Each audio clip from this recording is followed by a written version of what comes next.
25 खबरों के बाद अब खबरें विस्तार से। आपके लिए खबरों की प्लेट तैयार है, तो चलिए शुरुआत कर लेते हैं और हम दोनों आपको दिखाते हैं सबसे पहले न्यूज़।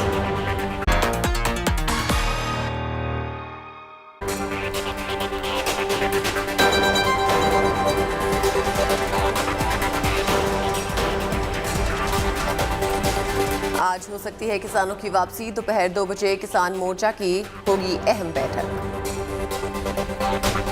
आपको दिखाएंगे आज अयोध्या में धूमधाम से निकलने वाली है भगवान राम की बारात। आज है विवाह पंचमी।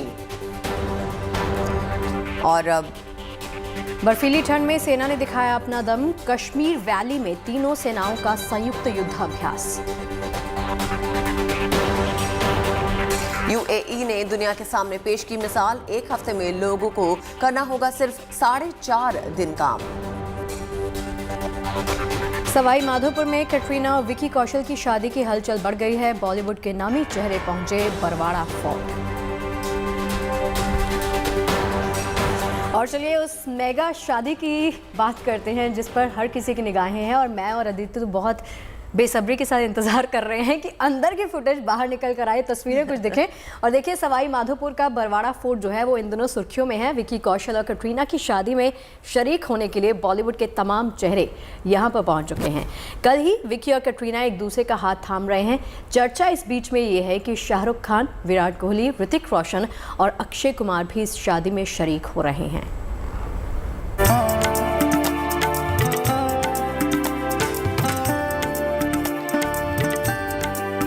दुल्हन की तरह सज चुका है बरवाड़ा फोर्ट।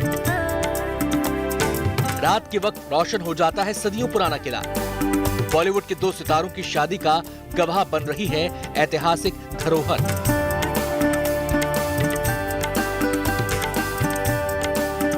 बरवाड़ा फोर्ट के बाहर की तस्वीरों को देखकर अंदर की हलचल का अंदाजा लगाना मुश्किल है। विकी कौशल और कैटरीना कैफ की शादी के लिए 6 सेंसेस फोर्ट की किलेबंदी कर दी गई है। बाहर गेट के पास सिक्योरिटी गार्ड्स ने सुरक्षा का घेरा बना रखा है। इस गेट पर अचानक हलचल उस वक्त बढ़ जाती है जब मेहमानों के आने का सिलसिला शुरू हो जाता है। फोर्ट में अंदर जाने की इजाजत सिर्फ उन्हीं मेहमानों को है जिनके पास फोर्ट में दाखिल होने का कोड है। रौनक आप देख सकते हैं, जो गेस्ट हैं वो लगातार पहुंच रहे हैं और सुरक्षा व्यवस्था भी काफी तैनात की गई है। यहाँ पर आप देख सकते हैं प्राइवेट बॉडीगार्ड्स हैं वो भी यहाँ पर तैनात किए गए हैं।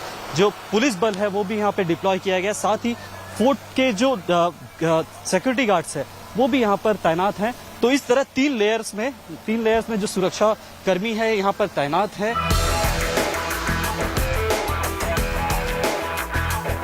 एयरपोर्ट पर शादी के मेहमानों के पहुंचते ही मीडिया की हलचल बढ़ जाती है।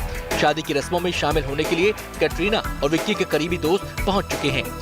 नेहा धूपिया, अंगद बेदी, कबीर खान, मिनी माथुर सवाई माधोपुर पहुंच गए हैं।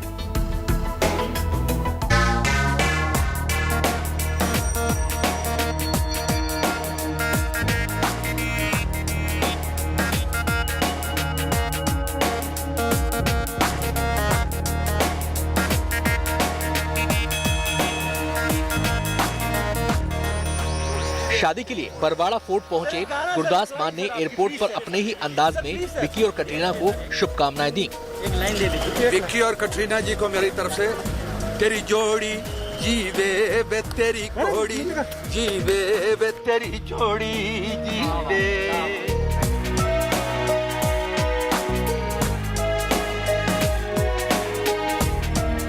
सवाई माधोपुर में इन दिनों हर तरफ विक्की और कैटरीना की शादी की चर्चा है। एयरपोर्ट से लेकर 6 सेंसेस फोर्ट तक के रास्ते पर लोगों की नजरें टिकी रहती हैं। लोगों को उम्मीद है कि इस शादी से आने वाले वक्त में बरवाड़ा फोर्ट में सैलानियों की दिलचस्पी और बढ़ जाएगी।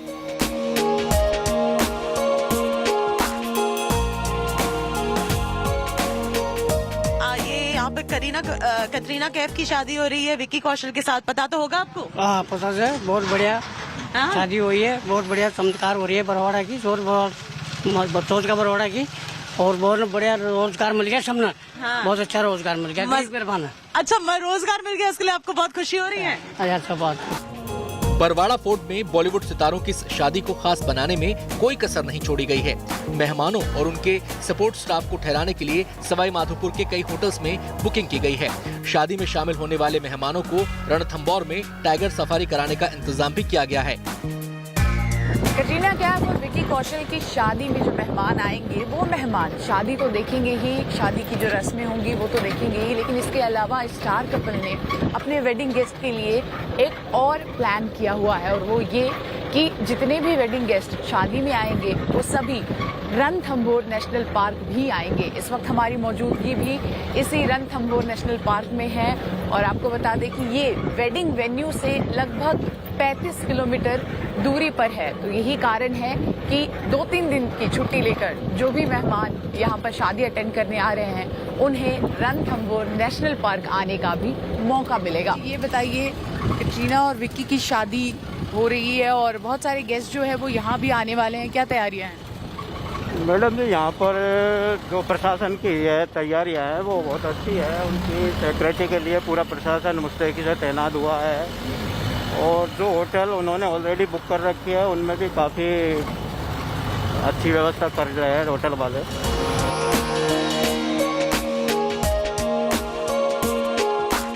वक्त के साथ ही बरवाड़ा फोर्ट के 6 सेंसेस पोर्ट में हलचल भी बढ़ती जा रही है। आज हल्दी की रस्म के बाद कल शाम विक्की और कटरीना शादी के बंधन में बंध जाएंगे, यानी कल शादी के दिन बॉलीवुड से जुड़े कुछ और बड़े चेहरे भी शादी में शामिल होने पहुंचेंगे। सवाई माधोपुर से शिवांगी ठाकुर, चैती और सुनील जोशी के साथ अमित त्यागी, गुड न्यूज टुडे, मुंबई।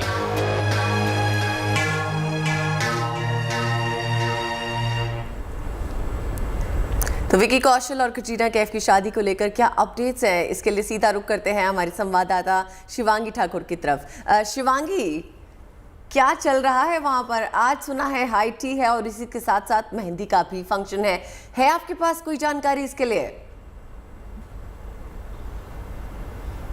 देखिए अदिति, मेहंदी रच गई है, मेहंदी की रस्में पूरी हो गई हैं और आज दोपहर में हल्दी की रस्में शुरू हो जाएंगी। जो जानकारी सामने निकल कर आई है वो ये कि हल्दी की रस्म दोनों तरफ से होगी और कटरीना का परिवार बेहद उत्सुक है क्योंकि ये सभी रिचुअल्स उनके लिए कहीं ना कहीं नए हैं।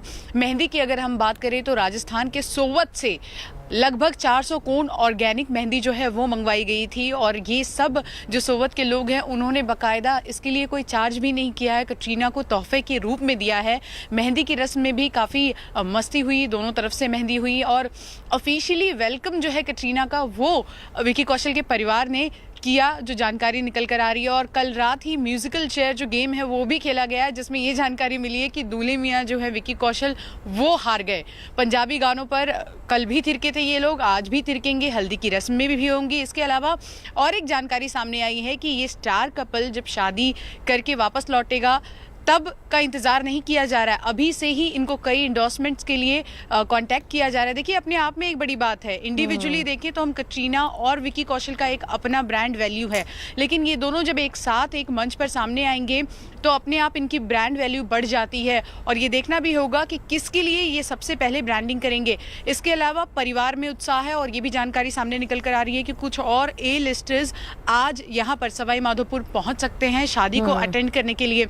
ये भी जानकारी सामने आई है कि कल जब मेहंदी की रस्म चल रही थी तब कई लोग जो है वो कटरीना को टीज कर रहे थे, उनको भाभी भाभी कहकर बुला रहे थे, और गेस्ट अब धीरे धीरे संख्या बढ़ रही है, और आज नजरें इस पर होंगी कि कौन और लोग जो हैं वो इस शादी में शरीक होने यहाँ पहुँचते हैं। अदिति जी, शिवांगी, जैसे आपने भी ए लिस्टर्स की बात की, हमने भी पैकेज में इनफैक्ट दिखा दिया है कि शाहरुख खान वहाँ पर पहुँच सकते हैं, ऋतिक रोशन की एंट्री हो सकती है, विराट कोहली आ सकते हैं, तो और कुछ एक नाम है आपके पास जो इस शादी में शरीक हो सकते हैं या हो चुके हैं कहें तो? हाँ, या पहुँच चुके हैं।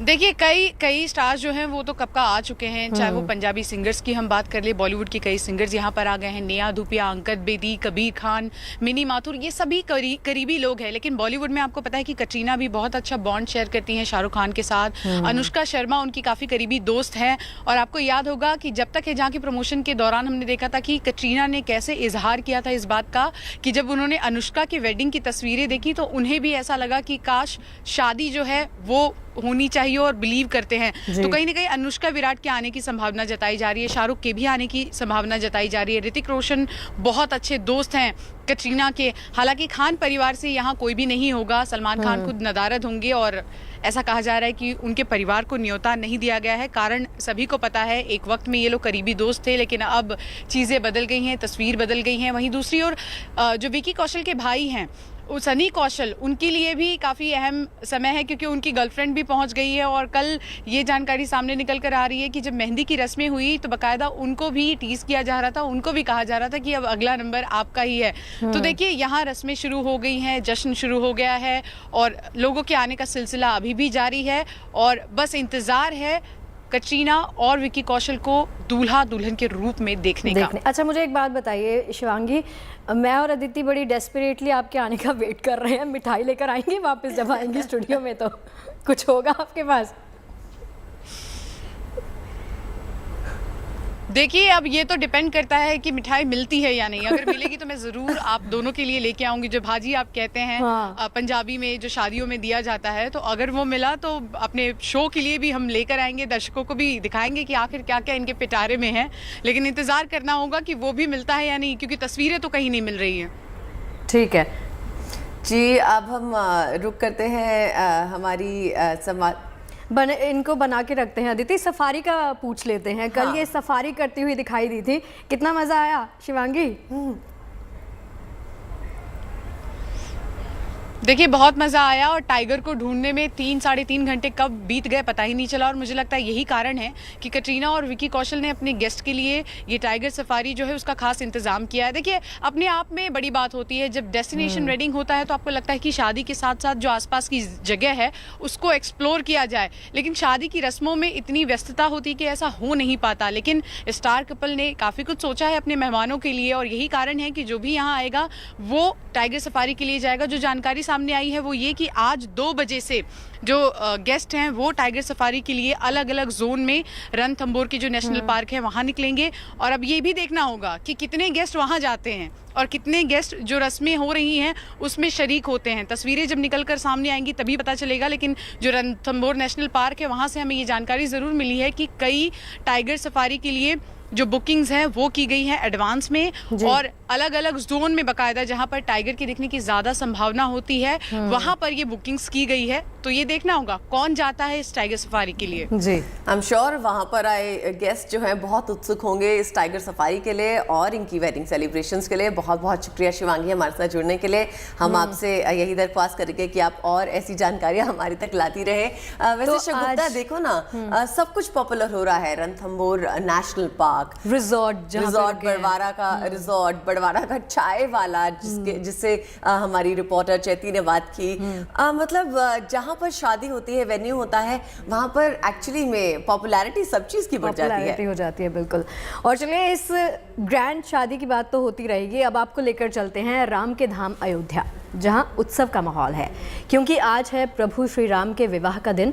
आज अयोध्या में राम बारात पूरे पारंपरिक और भव्य तरीके के साथ निकाली जाएगी।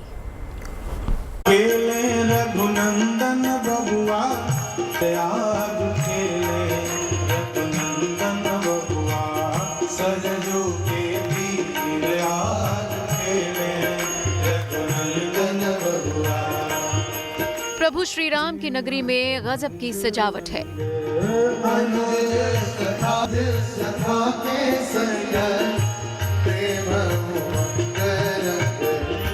मर्यादा पुरुषोत्तम के धाम में हर ओर मंगल गीत गूंज रहे हैं।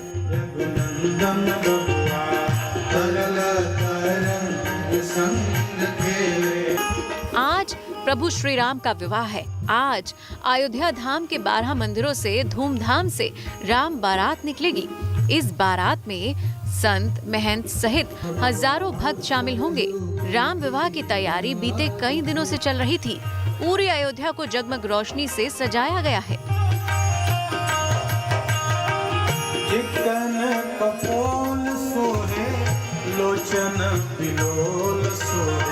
आज जो है भगवान का विवाह होगा, बड़े धूमधाम से जो है बारात निकलेगी और पूरे नगर वासी ही नहीं अभी तो कम से कम 50 जिलों के लोग अयोध्या में उपस्थित हैं। इस समय पर हनुमानगढ़ी राम जन्मभूमि का दर्शन कर रहे हैं और बारात में सभी लोग सम्मिलित होंगे। कलेवा होगा, हल्दी का कार्यक्रम होगा। देश के कोने कोने से श्रद्धालु अपने आराध्य प्रभु श्री राम और मां जानकी का विवाह देखने के लिए अयोध्या धाम पहुंच चुके हैं। बीते कुछ सालों की अपेक्षा इस बार राम विवाह उत्सव में श्रद्धालुओं का उल्लास कई गुना ज्यादा है। भक्तों की मनोकामना है कि बहुत जल्द उनके आराध्य के जन्म स्थान पर भव्य मंदिर का निर्माण होगा और सभी उनका दर्शन पूजन कर सकेंगे। जब एक संसारी अपने विवाह में कोई कसर नहीं छोड़ता, जो उसमें कोई कमी हो सके, तो भगवान राम की बारात चक्रवर्ती महाराज दशरथ जी के राजमहल से निकल रही है, तो उसमें कोई कसर होने की कोई संदेह ही नहीं है। इतने दिव्यतम से दिव्यतम मनाया जाएगा। राम विवाह को लेकर महज अयोध्या ही नहीं, नेपाल में जनकपुर में भी हर साल भव्य आयोजन होते हैं। अयोध्या की रौनक तो देखते ही बन रही है। Balbir Singh, Ayodhya, good news today. तो अयोध्या में भी आज सेलिब्रेशंस पुरजोर पर हैं। अब बात करते हैं किसान आंदोलन की।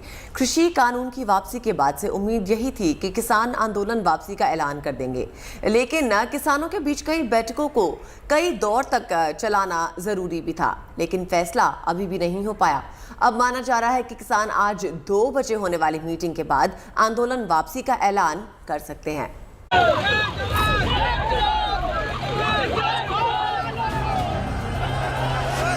एक साल के लंबे संघर्ष के बाद आज वो शुभ घड़ी आ सकती है जब किसान आंदोलन खत्म हो सकता है। आज वो शुभ खबर मिल सकती है कि दिल्ली की सीमाओं पर डटे किसान घर वापसी कर सकते हैं। सरकार ने संयुक्त किसान मोर्चा को 5 पॉइंट के साथ एक चिट्ठी लिखी है। इन प्रस्तावों पर ही किसानों की सहमति बननी है। ज्यादातर किसान आंदोलन खत्म करने के पक्ष में हैं। आज 2 बजे फिर किसान मोर्चा की बैठक होगी। सब कुछ ठीक रहा तो किसान संगठन बैठक के बाद बीते 1 साल से जारी आंदोलन को खत्म करने की घोषणा कर सकते हैं। तो 6 मांगे भेजी थी ना, उनमें से 5 मांगे सरकार ने हमारी मान के उनको ड्राफ्ट भेज दिया था। 3 मांगों को हम मान लेंगे। और केस में जो उन्होंने फेरबदल रख दिया था, अभी केस जो है पहले आप मोर्चा उठाओ, बाद में हम केस वापस लेंगे। यहाँ मोर्चे में आज जो संयुक्त किसान मोर्चा में फैसला हुआ, भाई केस पहले आप सरकार ऐलान करे, कौन कौन से केस किस किस टाइप पे वापस करेंगे, किस केस में कमी पेशी रखेंगे, उसके बाद हम करेंगे। कल 2 बजे तक के लिए मीटिंग स्थगित की गई है। 2 बजे आके फिर शुरू करेंगे। केंद्र सरकार की ओर से भेजे गए प्रस्ताव को लेकर संयुक्त किसान मोर्चा ने मंगलवार को सिंघू बॉर्डर पर घंटों मंथन किया। इस मीटिंग में किसानों की कमेटी में शामिल बलबीर सिंह राजेवाल, गुरनाम सिंह चढ़ूनी, युद्धवीर सिंह, अशोक धावले, शिव कुमार कक्का समेत कई बड़े किसान नेताओं ने हिस्सा लिया। केंद्र सरकार ने तीनों कृषि कानूनों को वापस लेते हुए इन्हें रद्द कर दिया है और अब गेंद किसानों के पाले में है। केंद्र सरकार ने किसानों को जो ताजा प्रस्ताव भेजा है, उसके मुताबिक एमएसपी पर बनी कमेटी में एसकेएम के सदस्य होंगे। आंदोलन खत्म होने के बाद किसानों पर दर्ज केस वापस होंगे। मृतक किसानों के परिजनों को मुआवजे पर सैद्धांतिक सहमति बनी है। बिजली बिल पर सभी की राय ली जाएगी। पराली जलाने पर किसानों पर एफआईआर नहीं होगी। जो सेंटर ने प्रपोजल भेजा था, उस प्रपोजल में एमएसपी की कमेटी को लेके एग्रीमेंट हुआ है। किसान नेता, इसमें एसकेएम के नेता शामिल होंगे उस एमएसपी की कमेटी पे, ये बात पे एग्रीमेंट है। दूसरी जो सबसे अहम बात उन्होंने कही है कि सारे केस वापस लेंगे। ये ड्राफ्ट जो प्रपोजल भेजा था सरकार ने, उसमें ये कहा गया है कि केसेस वापस होंगे। तीसरी अहम बात, पंजाब मॉडल पे कंपनसेशन दिया जाएगा, ये भी एग्रीमेंट हो गया है। ये अभी किसान नेता जो एसकेएम की मीटिंग से बाहर निकल के आए हैं, वो कह रहे हैं। ये तो रही बात केंद्र की ओर से आए प्रस्ताव की। अब आपको बताते हैं कि कृषि कानून रद्द होने के बाद किसानों की ओर से केंद्र सरकार को कौन कौन सी नई मांग का प्रस्ताव भेजा गया है। एमएसपी पर गारंटी कानून बने, किसानों पर दर्ज मुकदमे वापस हों, मृतक किसानों के परिवार को मुआवजा मिले, सिंघू बॉर्डर पर मेमोरियल के लिए जगह मिले, लखीमपुर केस में मंत्री अजय मिश्रा बर्खास्त हों, बिजली संशोधन विधेयक ड्राफ्ट वापस हो, आंदोलन में ट्रैक्टर के नुकसान का मुआवजा मिले। देखिए, हम ये जानते हैं, 50 वर्ष हो गए हैं हमको, कि 100% मांगे आपकी नहीं मानी जाती हैं। ये हम जानते हैं कि एमएसपी पर हम कोई झुंझुना लेके जा रहे हैं, ऐसे कुछ होने वाला नहीं है, ये भी हम जानते हैं। पर 100% मांगे आपकी कभी नहीं मानी जाती हैं। कुछ 1-2 मांग रह जाती है, 1-2 कदम हमको भी पीछे होना पड़ता है। ठीक है, तो आप लोग कॉम्प्रोमाइज करने के लिए फिलहाल तैयार हैं? कंप्रोमाइज ये है कि हम कितना कंप्रोमाइज करेंगे, ये है कि कम से कम ये 3 जो हमारे बिंदु हैं इस पर सरकार आवश्यक सुधार करे। केंद्र सरकार किसानों की तकरीबन सभी मांगे मानने के लिए तैयार हो गई है। पराली, बिजली जैसे दूसरे मुद्दों पर भी कुछ हद तक बात बन गई है, कुछ पर बननी बाकी है। जिन मसलों पर पेच फंसा भी, उम्मीद यही है कि आज होने वाली बैठक में सहमति बन जाएगी या फिर कोई रास्ता निकल आएगा और आंदोलन समाप्ति की घोषणा किसान संगठन की ओर से कर दी जाएगी। ऐश्वर्या पालीवाल के साथ Abhishek Bhardwaj, Delhi, good news today.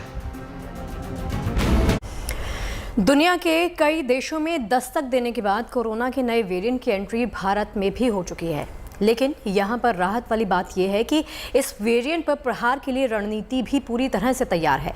जहां केंद्र ने 5 सूत्रीय एजेंडा तैयार कर लिया है, तो वहीं दिल्ली सरकार ने कोरोना ग्रेडेड रिस्पांस कार्य योजना तैयार की है। इसके तहत हालात के हिसाब से अलर्ट जारी किए जाएंगे और सीधे लॉकडाउन का सहारा फिलहाल नहीं लिया जाएगा।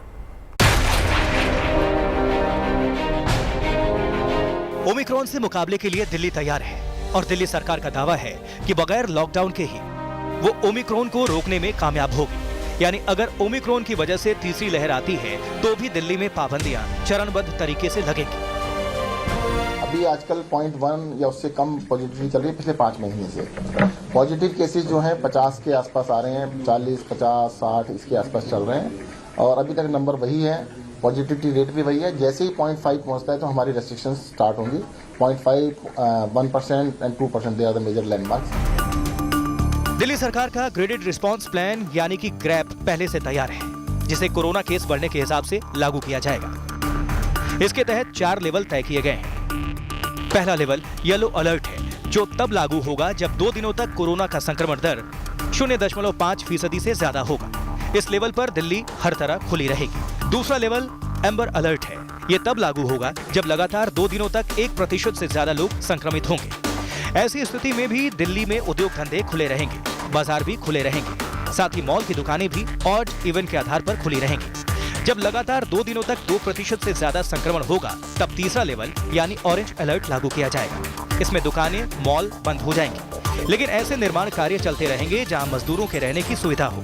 लेवल 4 यानी रेड अलर्ट चिंताजनक स्थिति होगी, तब 2 दिन तक 5% से ज्यादा संक्रमण हो, इस स्टेज पर लॉकडाउन लगाया जा सकता है। लेकिन अगर सख्ती से कोविड प्रोटोकॉल का पालन किया जाता है और सभी का वैक्सीनेशन हो जाता है, तो शायद दिल्ली में लॉकडाउन की नौबत नहीं आएगी। देखिए, वैक्सीनेशन दिल्ली के अंदर फर्स्ट डोज 93% से भी ज्यादा लोग लगवा चुके हैं, सेकेंड डोज 60% क्रॉस कर चुकी है। एक तो ये आपके माध्यम से अपील करना चाहेंगे, जिसकी भी सेकेंड डोज ड्यू हो रही है वो तुरंत लगवा ले। पिछले कुछ दिनों से 1.5 लाख लोग प्रतिदिन लगवा रहे हैं। जानकार मान रहे हैं कि ओमिक्रॉन की वजह से देश में तीसरी लहर आ सकती है, यानी बड़ी तादाद में लोग संक्रमित होंगे और जाहिर है उनके इलाज के लिए दवा, ऑक्सीजन और बड़ी तादाद में डॉक्टर्स की जरूरत होगी। सवाल है कि दिल्ली में संभावित तीसरी लहर के लिए क्या तैयारी है। सरकार का दावा है कि अस्पतालों में करीब 30,000 कोविड बेड तैयार है। संक्रमण बढ़ने की स्थिति में बेड की संख्या 64,000 हो सकती है। जल्द ही 6800 आईसीयू बेड भी तैयार हो जाएंगे।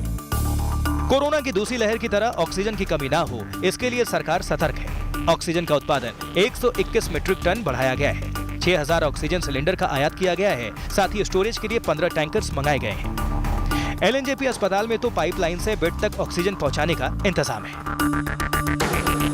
नया जो वेरिएंट ऑफ कंसर्न है WHO के द्वारा जो अभी हाल ही में घोषित किया गया है, उसके लिए अलग से बेड की व्यवस्था की है।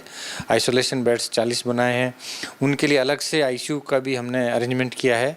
और आपने देखा होगा कि पूरा आईसीयू बिल्कुल state of the art ICU है, सारी लेटेस्ट इक्विपमेंट हैं, वेंटिलेटर्स हैं, बाईपैप मशीन है और इसके साथ साथ जो पाइपलाइन है वो सारे बेड्स पे हमने LMO से कनेक्ट किया है। सिलेंडर की अब हमें आवश्यकता नहीं होगी, क्योंकि 24 घंटे हमें पाइपलाइन से ही ऑक्सीजन पेशेंट्स को हम दे सकते हैं। अगर तीसरी लहर आती है तो दावा है कि दिल्ली में डॉक्टर्स और हेल्थ केयर वर्कर्स की कमी महसूस नहीं होगी। करीब 15,000 हेल्थ केयर कर्मचारियों को ऑक्सीजन थेरेपी और बच्चों के वार्ड की ट्रेनिंग दी गई है। इसमें 4,673 डॉक्टर्स भी शामिल हैं। जहां तक मेडिसिन की बात है तो सरकार ने 32 जरूरी दवाओं का 60 दिनों का स्टॉक तैयार कर रखा है।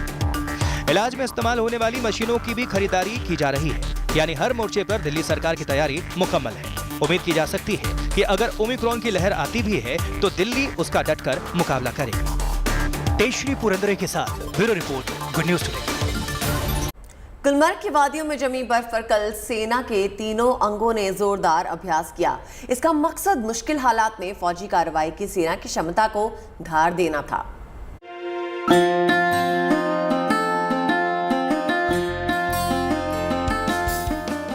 बर्फ से पटी गुलमर्ग की ये वादियां यूं तो सैलानियों से गुलजार रहती हैं, किंतु इसी इलाके के एक हिस्से में सन्नाटे को चीरती हुई वायुसेना के हेलीकॉप्टरों की कड़कड़ाहट दुश्मनों की नींद उड़ाने वाली है।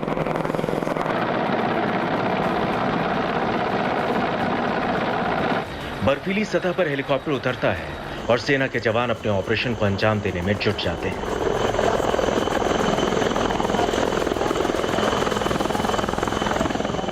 नौ 9,000 फीट की ऊंचाई पर शून्य से नीचे तापमान वाले मुश्किल हालात में, जहां दूर दूर तक किसी इंसान का नामो निशान तक नहीं दिखता, सैनिकों की ये चहलकदमी किसी खास ऑपरेशन की ओर इशारा करती है। लेकिन हकीकत में यहां सेना का कोई स्पेशल ऑपरेशन नहीं चल रहा है, बल्कि सिर्फ एक खास एक्सरसाइज हो रही है। इसका मकसद ऊंचाई वाले इलाकों और बर्फीले माहौल में कार्रवाई के लिए सेना को तैयार करना है और उसकी क्षमताओं को परखना है।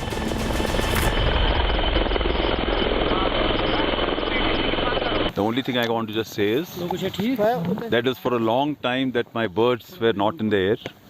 It is important to ensure that our capabilities are correct, and therefore today we took out our time to ensure and validate our capabilities. It's a great event because all three services have participated in it, and as you guys have already seen it, it went off pretty smoothly.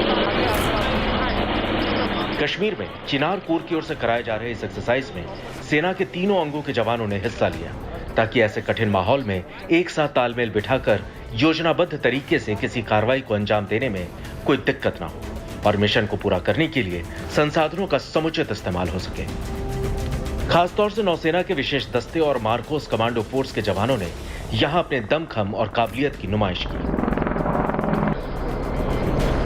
वहीं वायुसेना के Apache हेलीकॉप्टरों ने यह साबित कर दिया कि वो ऐसे दुर्गम इलाकों में भी सैनिकों और सामानों को बड़ी आसानी से पहुंचाने में सक्षम है।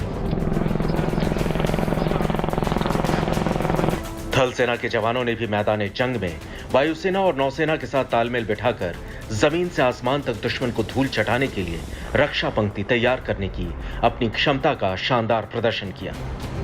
आज के दौर में लड़ाई के तौर तरीके काफी बदल चुके हैं, लिहाजा इस अभ्यास के दौरान मोर्चे पर जंग फतह करने के लिए आधुनिक इलेक्ट्रॉनिक संसाधनों और सुविधाओं के इस्तेमाल को भी परखा गया। वैसे तो सियाचिन में दुनिया के सबसे ऊंचे और जोखिम भरे बर्फीले मोर्चे पर भारतीय सेना के जवान साल भर तैनात रहते हैं, लेकिन गुलमर्ग का यह अभ्यास ऐसे किसी भी मोर्चे पर मुश्किल हालात से निपटने की सेना की तैयारी को और पुख्ता करता है। अशरफ वाणी, गुलमर्ग, गुड न्यूज टुडे।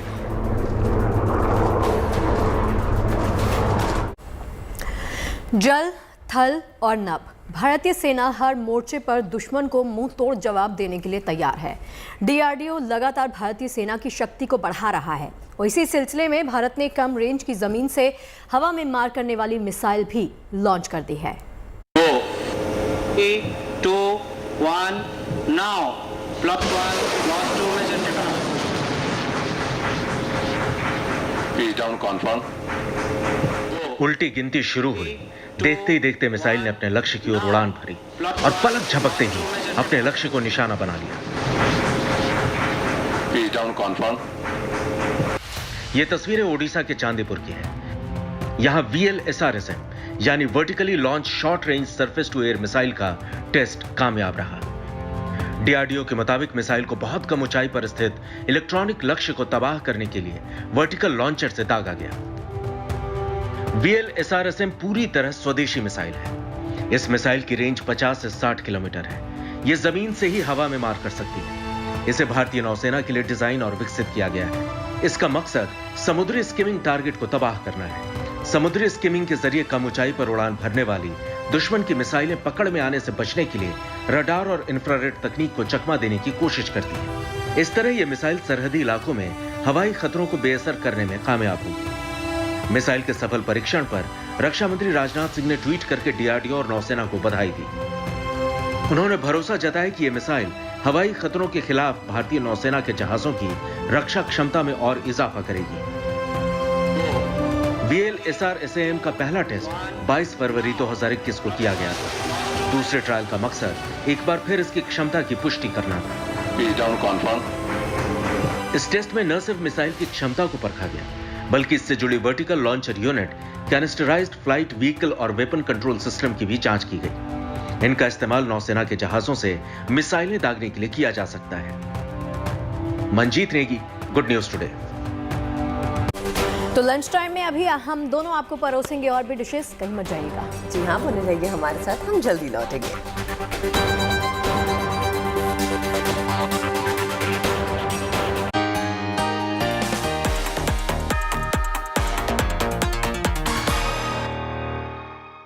सास बहू और बेटियां में सतरंगी नेल पेंट्स की तरह रंग बिरंगी है हमारी सीरियल्स की दुनिया। देखिए ट्विस्ट के रंग और एंटरटेनमेंट की चमक मेरे यानी पारुल चौधरी के साथ दोपहर 1:28 पर सिर्फ गुड न्यूज टुडे पर।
छिपी हो गुड न्यूज और जो बदल दे आपका नजरिया।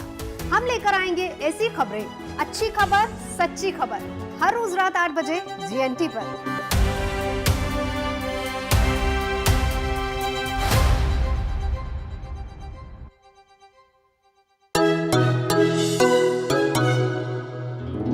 इंटरेस्टिंग है ना, एक ग्लास को इस तरह से देखना। क्या नजर आ रहा है आपको? ग्लास मुझे तो आधा भरा लग रहा है, आपको क्या लगता है? आधा भरा हुआ है। आपको? मुझे तो आधा ग्लास फुल ही नजर आता है। अपना अपना नजरिया और अपनी अपनी सोच। GNT यानी गुड न्यूज टुडे, नई उम्मीद जगाने वाला हिंदी न्यूज चैनल। अगर आप भी अपनी गुड न्यूज हमारे साथ शेयर करना चाहते हैं तो बनाइए अपना वीडियो और भेज दीजिए हमें इस WhatsApp नंबर पर 7669958686 या ईमेल करिए mygoodnews@gntv.com पर। दुनिया अच्छाई पर टिकी है। बुराई तो इंसान को डराती है, लेकिन अच्छाई दुनिया चलाती है। मैं अनंत भट्ट आपके लिए लेकर आऊंगा अच्छी खबरें गुड न्यूज टुडे पर।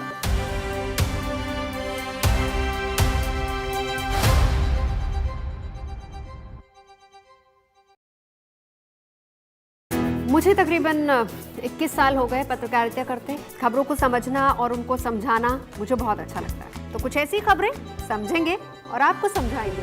देखिए मेरे यानी नवजोत रंधावा के साथ गुड न्यूज टुडे में।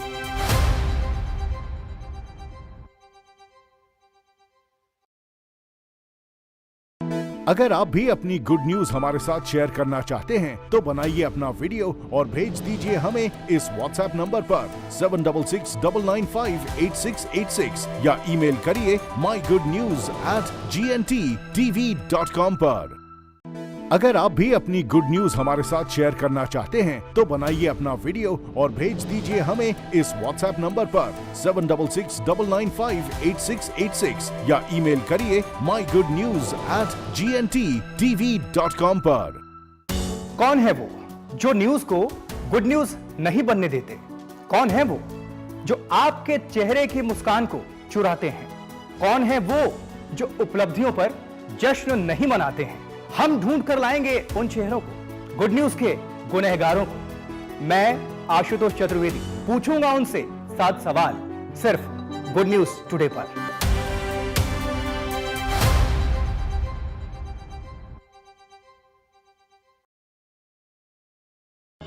कुछ ऐसी खबरें जिनके पीछे छिपी हो गुड न्यूज और जो बदल दे आपका नजरिया। हम लेकर आएंगे ऐसी खबरें, अच्छी खबर, सच्ची खबर, हर रोज रात 8 बजे GNT पर।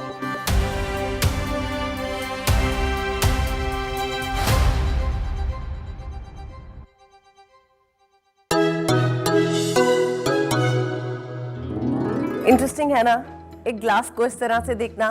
क्या नजर आ रहा है आपको? ग्लास मुझे तो आधा भरा लग रहा है, आपको क्या लगता है? आधा भरा हुआ है। आपको? मुझे तो आधा ग्लास फुल ही नजर।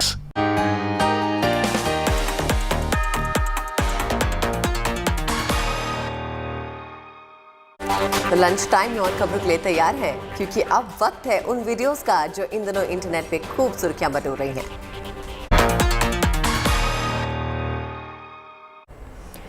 बचपन में आपने अलादीन और उसके जादुई चिराग की कहानियां जरूर सुनी होंगी। अलादीन अपनी जादुई कालीन की मदद से पल भर में कहीं भी पहुंच जाता है।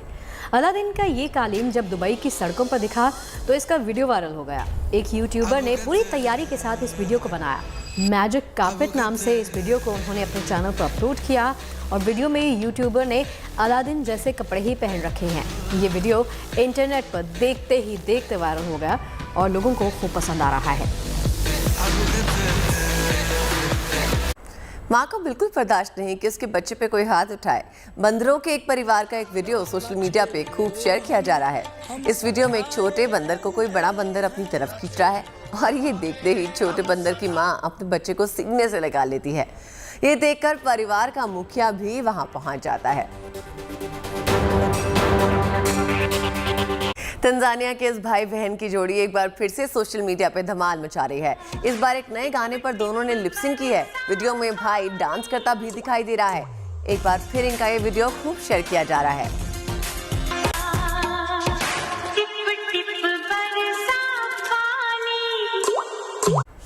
और चलिए वायरल खबरों के बाद अब रुक कर लेते हैं अगली खबर का। प्रधानमंत्री नरेंद्र मोदी की दोस्ती की कई कहानियां हम सब ने सुनी हैं।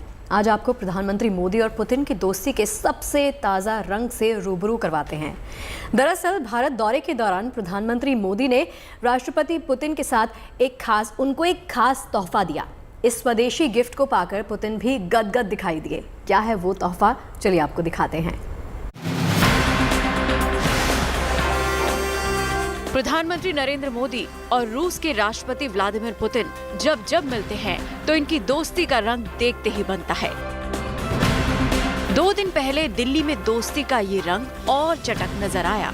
भारत दौरे पर आए अपने दोस्त पुतिन के लिए प्रधानमंत्री मोदी ने तमाम खास इंतजाम तो किए ही थे, इसके साथ एक बेहद खास तोहफा भी यादगार तौर पर पुतिन को गिफ्ट किया है। मोदी ने पुतिन को गुजरात के खंबात में बने स्वदेशी अगेट बाउल्स भेंट किए हैं। बेहद खूबसूरत और खास तरह के बॉक्स में रखे ये बाउल अब रूसी राष्ट्रपति के दफ्तर खान की शोभा बढ़ाएंगे।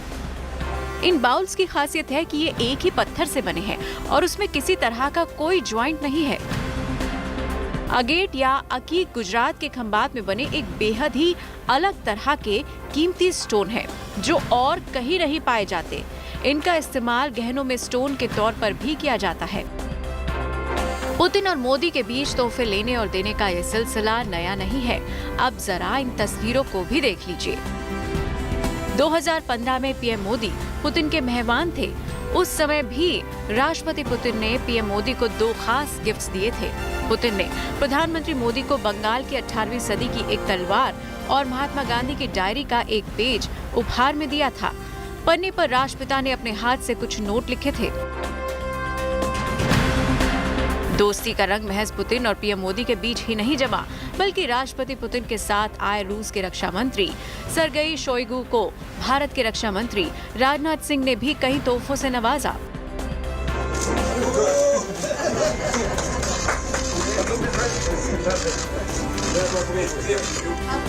दोनों देश के रक्षा मंत्रियों के बीच की दोस्ती कितनी गहरी है, इसकी गवाह ये तस्वीरें हैं। राजनाथ सिंह के इस तोहफे के बाद बारी सरगेई शोइगु की थी। उन्होंने राजनाथ सिंह को रूस के एक बेहद खास तरह का पिस्टल गिफ्ट किया। साइज में किसी खिलौने से भी छोटी ये पिस्टल नकली नहीं बल्कि एकदम असली है। ये पिस्टल रशियन मिनिएचर आर्ट का एक बेहतरीन नमूना है। भारत और रूस के रिश्ते दशकों से बेहद अच्छे रहे हैं। सही मायने में भारत की दोस्ती जितनी गहरी रूस के साथ रही है उतनी शायद ही किसी और देश के साथ रही हो। रूसी राष्ट्रपति, रक्षा मंत्री और विदेश मंत्री के इस बार के दौरे के बाद ये रिश्ता और ज्यादा मजबूत हुआ है। Bureau report, good news today.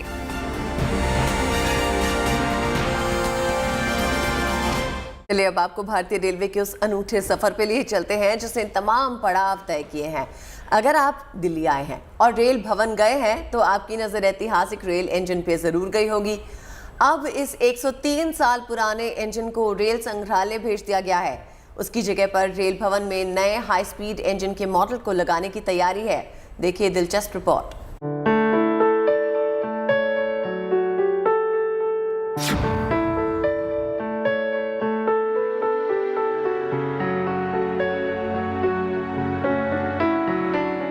एक 107 साल पुराना भाप इंजन जो विश्व धरोहर में शामिल है, जो रेलवे का इतिहास है, जिसने अब तक रेल भवन की शोभा बढ़ाई, अब रेल म्यूजियम की शान बन गया है।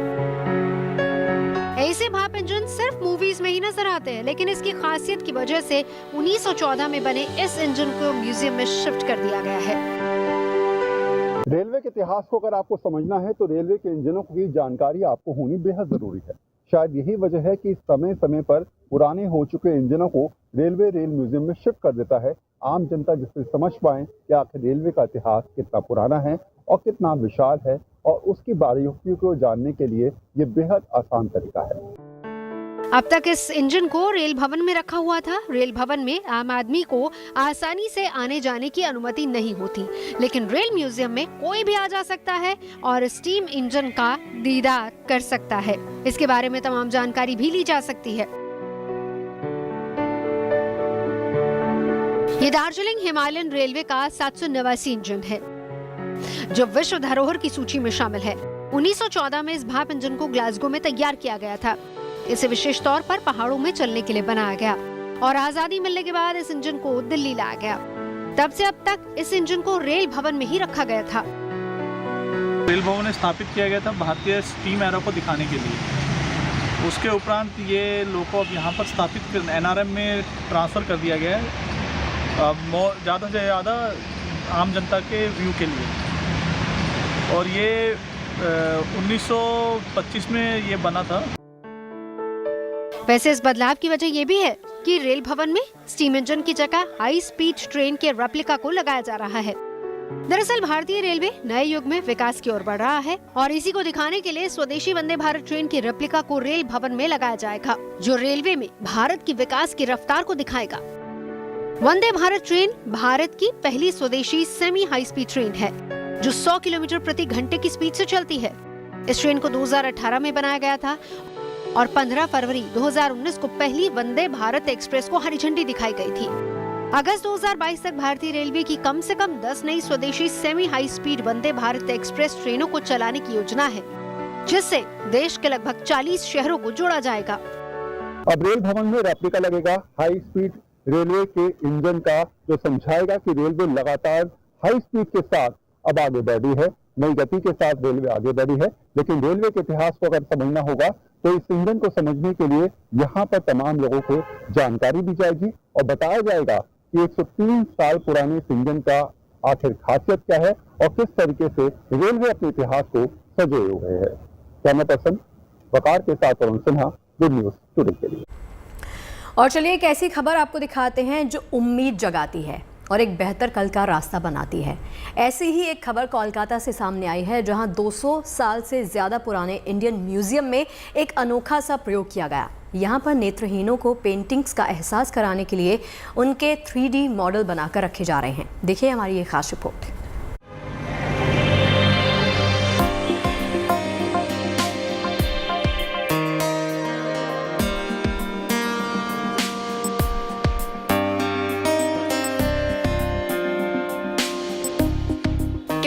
तस्वीरें बोलती हैं, पर हकीकत में तो इनके भावों को वही सुन, पढ़ और समझ सकते हैं जो इन्हें देख सकते हैं। हालांकि कोलकाता के इंडियन म्यूजियम में अब एक अनूठी पहल की गई है, जिसके जरिए वो लोग भी इन तस्वीरों को महसूस कर सकते हैं जो नेत्रहीन होने के कारण इन्हें देख नहीं सकते। अब म्यूजियम में प्रदर्शित की गई तस्वीरों की 3D आकृतियां बनाकर रखी जा रही हैं और उनके साथ ब्रेल में उनके बारे में जानकारी भी दी जा रही है, ताकि नेत्रहीन लोग इन्हें छूकर इनके बारे में जान सकें। और मैं ये बोलना चाहता हूँ उनको कि इंडियन म्यूजियम उनको बहुत ही स्पेशल रूप से देखता है और to us they are very very special, और इसीलिए ये ऐसा किया कि वो यहाँ आए, एंजॉय करें और टच करके समझे कि दृश्य कला जो है, जो पिक्चर है, वो कैसा है। इससे पहले म्यूजियम की एक और गैलरी में तस्वीरों के बारे में जानकारी ब्रेल में देने की पहल की गई थी। उसके सार्थक नतीजे देखकर तस्वीरों के 3D मॉडल्स बनाने की कोशिश की गई। फिलहाल ये प्रयोग 2 तस्वीरों के साथ किया गया है। हम लोग ने इसको ट्रायल रन बेसिस में, अभी तो खाली आप देख पा रहे 2 है, पेंटिंग गैलरी में 2 है और बाहर जो है 1 है, 3 है। तो ये कैसा है देख के हर एक गैलरी में कुछ ना कुछ ऑब्जेक्ट को हम लोग ऐसे कर पाए, और उसके साथ साथ ब्रेल का जो आपने ज़रूर देखे हैं, तो ब्रेल का भी इस्तेमाल यहाँ पे किया जाएगा। इंडियन म्यूजियम अगले साल फरवरी में 208 साल पूरे कर रहा है। इससे पहले इस म्यूजियम में समाज के उन खास लोगों को भी यहाँ मौजूद सैकड़ों साल पुरानी धरोहरों से रूबरू कराने की एक खास पहल की गई है, जो अपनी आंखों से इन्हें नहीं देख सकते। ये पेंटिंग है, करीबन 150 साल पुरानी पेंटिंग, और ये उसका 3D मॉडल है, जिसको छू कर जो लोग आंखों से देख नहीं सकते वो शायद समझेंगे कि एग्जैक्टली ये पेंटिंग क्या है। ये उद्योग इंडियन म्यूज़ियम के द्वारा लिया गया है ताकि जो लोग आंखों से शायद देख नहीं सकते उनको समझ में आएगा कि आर्ट, हिस्ट्री और बाकी जो म्यूज़ियम में रहने वाले आर्टिफैक्ट्स हैं वो कैसे हैं असली ज़िंदगी में। कैमरा पर्सन श्याम सुंदर घोष के साथ Riyagni Roy, good news today, Kolkata. तो लंच टाइम के इस आखिरी पड़ाव में अब आपको दिखाते हैं कुछ महान लोगों की कही बातें, दिखाते हैं आज का विचार। स्वामी विवेकानंद ने कहा है कि जब तक तुम स्वयं में विश्वास नहीं करते तब तक परमात्मा में विश्वास ही नहीं कर सकते।